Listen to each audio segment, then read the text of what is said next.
What's up, guys? VitalSyntax here, playing Daytona Fortress with the 870 shotgun and slug rounds.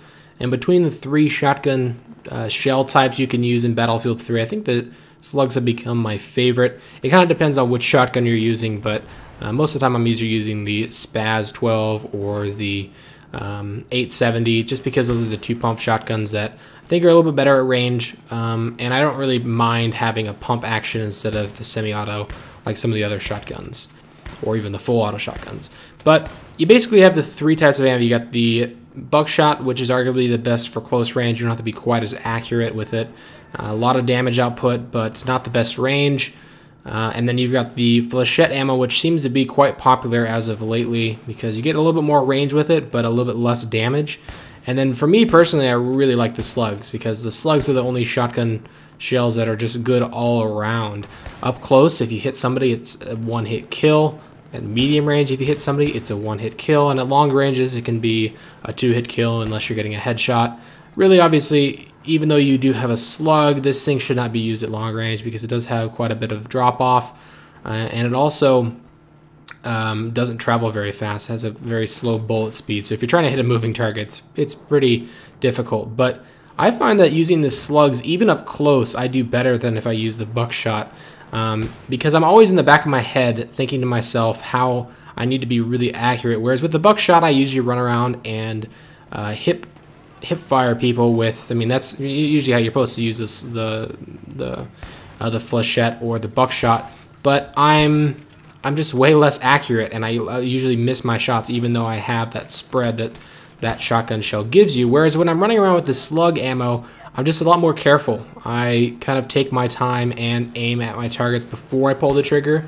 And that's a really good practice when you're using the slugs, because if you miss and you have to pump another shell into the chamber, then chances are you're already dead or close to being dead.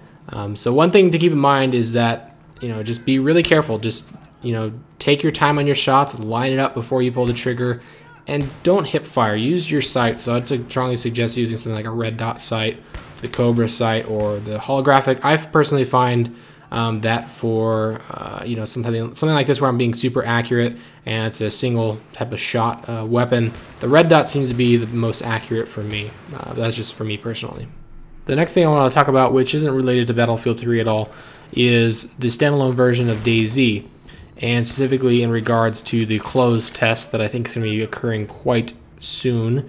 Rocket's been doing a lot of tweeting about the closed test and some of the things that they're working on behind the scenes. It's always nice to kind of see what the development like on their Tumblr page, also on their Twitter page.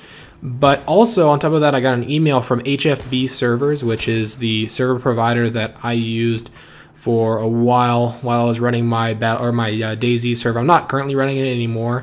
But I will be starting it back up once the standalone version is released, and I'll probably make a video with the IP and try and get you guys to come in there and play as a community.